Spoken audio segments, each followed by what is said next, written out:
নমস্কার বন্ধুরা, সবাই কেমন আছেন? আশা করি খুব ভালো আছেন। আপনাদের আশীর্বাদে আমিও খুব ভালো আছি। কাকুলি ব্লগে আপনাদের স্বাগত জানিয়ে আজকে আমার রাধা অষ্টমীর ব্লগটি শুরু করে দিলাম। সকালবেলা বাকি ঘরের কাজ সেরে চান করে চলে এসেছি। ঠাকুরের বাসন ধুয়ে দাদা বাজার থেকেও বাজার নিয়েও চলে এসছে। প্রায় এখন বাজে 10:30। একটু দেরি হয়ে গেল, মেয়ে আবার স্কুল যাবে। বাকি মেয়েকে খাওয়াবো, যে সেই রান্নাটাও একটু করে আসলাম, বেশি কিছু করিনি, ভাত ডালই করে এসেছি। তো এখন ফলগুলো ধুয়ে নিয়ে চলুন। ছাদে যা রোদ বন্ধুরা, ছাদে না দাঁড়ানো যাচ্ছে না, এত রোদ। তো ফলগুলো এখানেই ধুয়ে নিই। আজকে রাধা অষ্টমী বন্ধুরা, জানেন তো, প্রত্যেক বছরই জানেন আমি ভোগ দেই। তো এবছর আর ভোগ দিতে পারলাম না, মেয়ের পরীক্ষা শুরু হয়ে গেছে। তো দু জায়গায় রান্না করে পেরে উঠলাম না। দু জায়গায় রান্না কি করে করব। মেয়েটাও সকালবেলা বেরোবে খেয়ে স্কুলে পরীক্ষা দিতে, দাদাও বেরোবে। তার জন্য আজকে আমার সাধ্য অনুযায়ী আজকে আর ভোগ দিলাম না। যদি পারি সামনের বছর, গোবিন্দ যদি বাঁচিয়ে রাখে আমাকে, সামনের বছর ভোগ দেব, গোবিন্দকে বললাম। তো চলুন, ফল কিন্তু ধোয়া হয়ে গেছে। এবার চলে এসেছি ছাদে। রোদ আছে, তাও ফুলটা তুলে নিচ্ছি। অনেক ফুল হয়েছে গাছে। তো আজকের রাধাষ্টমীর দিনকে ফুলই রাধার চরণে দেই। গোবিন্দ আর রাধা তো একই, রাধা তো গোবিন্দর বাম অঙ্গ দিয়ে সৃষ্টি। চলুন, ডোপাটি ফুল গাছে অঝরে ডোপাটি ফুল হয়েছে। দেখুন এই কালারটা কি সুন্দর, কি সুন্দর মিষ্টি না, পিঙ্ক কালারের। দুটো বড় বড় টগর ফুলও হয়েছে। এদিকে আসুন, আবার দেখুন কত বড় বড় ফুল ফুটেছে। দেখুন খালি টগর ফুলগুলো।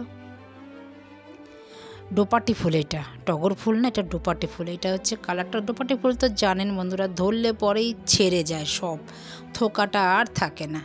তো অনেক কিন্তু হয়েছে। ফুল নিয়ে চলে এসেছি প্রায় এক ঝুড়ি, নয়নতারা আর ডোপাটি ফুল। তো চলে এসেছি এখন ঠাকুর ঘরে। আগে সাজিয়ে নিলাম আরতির থালাটা।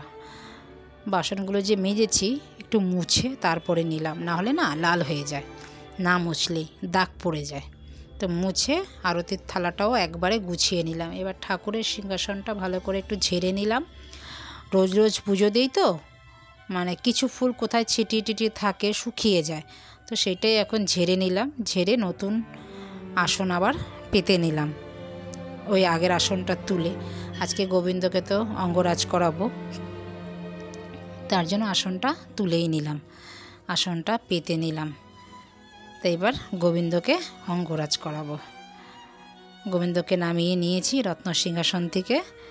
এবার চলুন গোবিন্দর অঙ্গরাজ করাই। গোবিন্দর অঙ্গরাজ করাতে করাতে একটু গান করি, ভালো লাগবে, ঠাকুরেরই গান। চলুন বন্ধুরা, আমি তো গান শিখিনি আর গান আমি করিও না। ওই গোবিন্দকে গান করতে করতে গোবিন্দর গান শুনি, একটু ভালো লাগে, তাই একটু গান করি। তুমি আমারি মতো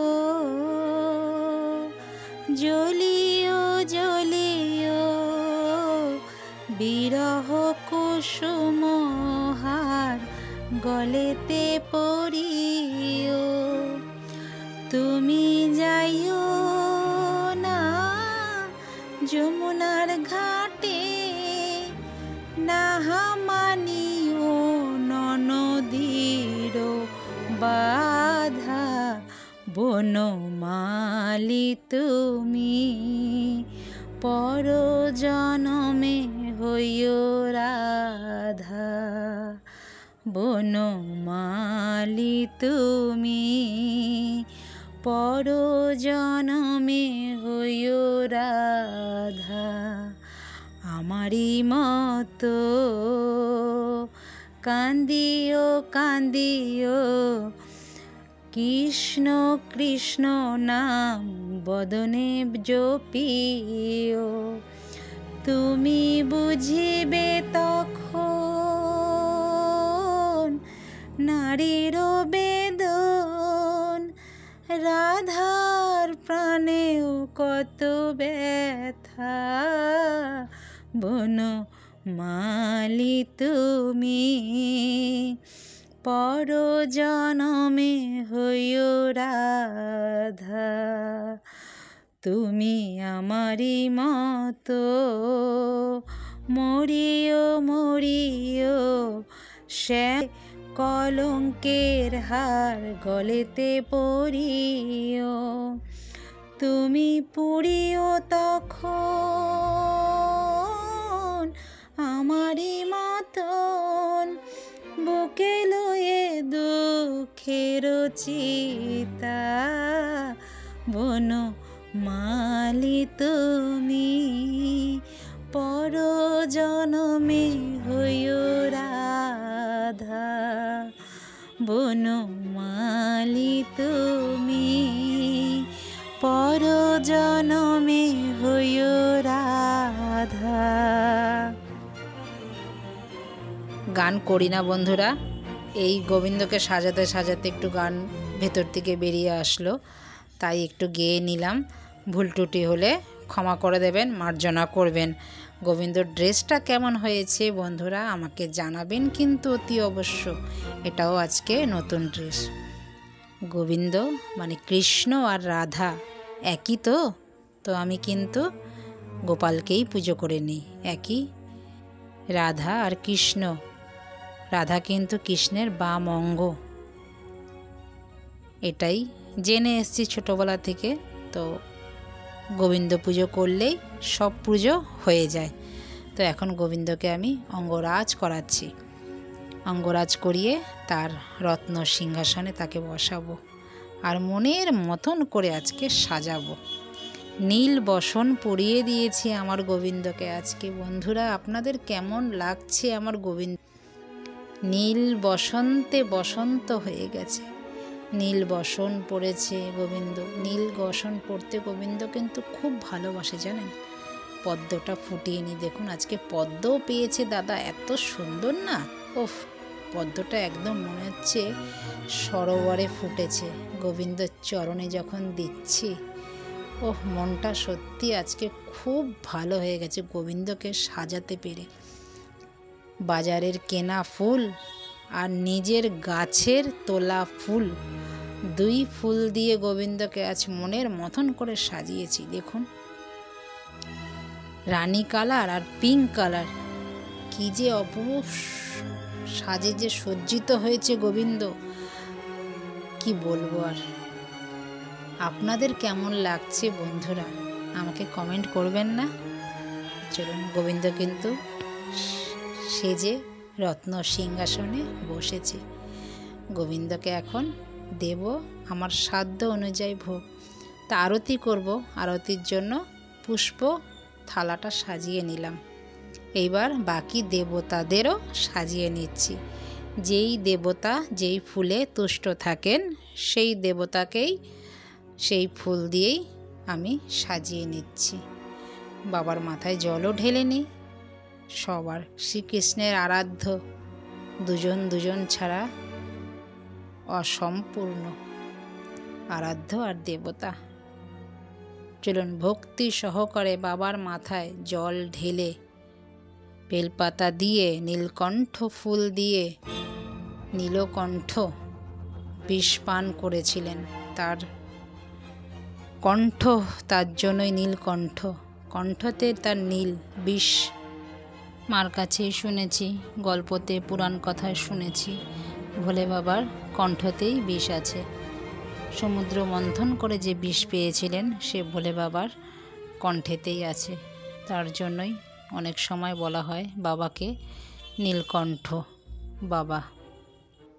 বৃন্দাজিকেও সাজিয়ে দিলাম মালা পরে, ঘাগরা পরিয়ে। আমার এখানে ফল বানানো হয়ে গেছে। আমার সাধ্য অনুযায়ী আমি গোবিন্দকে আজকে ভোগ দেব। যা রাধারানী ভালোবাসেন তাই তাই সাধ্য মতন দিয়ে দেওয়ার চেষ্টা করলাম, পুরোটা পারিনি। তো এখন পুজো নিবেদন করি। চলুন পুজো নিবেদন করে তারপরে আরতি দেখব আমরা সবাই মিলে ভক্তি সহকারে। তো চলুন আরতির জন্য প্রদীপটা জ্বালিয়ে নিই, পঞ্চপ্রদীপ ধূপ সব জ্বালিয়ে নিই। নিবেদন করে সব জ্বালিয়ে নিবেদন করছি।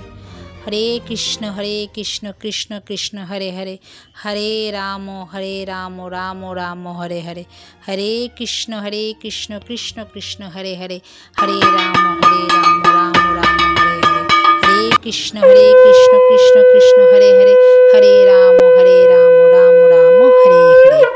শ্রীকৃষ্ণ চৈতন্য মহাপ্রভু নিত্যানন্দ শ্রী অদ্বৈত গদাধর শিবাসাদি গৌর ভক্তবৃন্দ। শ্রীকৃষ্ণ চৈতন্য মহাপ্রভু নিত্যানন্দ শ্রী অদ্বৈত গদাধর শিবাসাদি গৌর ভক্তবৃন্দ। শ্রীকৃষ্ণ চৈতন্য মহাপ্রভু নিত্যানন্দ শ্রী অদ্বৈত গদাধর শিবাসাদি গৌর ভক্তবৃন্দ। জয় গিরিধারী গোপীনাথ মদন মোহন। চলুন বন্ধুরা আরতি দেখতে থাকি, আরতির পর আপনাদের সাথে আবারও দেখা হচ্ছে। হরে কৃষ্ণ কৃষ্ণ কৃষ্ণ হরে হরে, হরে হরে রাম রাম রাম হরে হরে, হরে কৃষ্ণ জগৎপতি গোপী গোপিকা সুরাধা কান্ত নমস্তুতে। ওম গোবিন্দায় নমো গোবিন্দায় নমো গোবিন্দায় নমঃ। কৃষ্ণ করুণায় নমঃ। ওম তুলসী দেবায় নমঃ।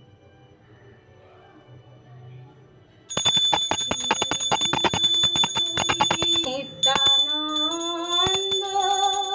শ্রী অদ্বৈত গদাধর শিব, শ্রীকৃষ্ণ চৈতন্য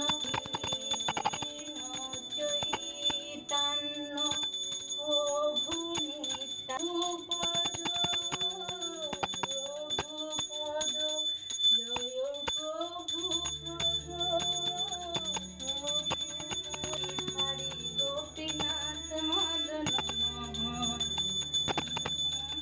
সনাতন সাই যাবে বোঝে কৈলাবাস।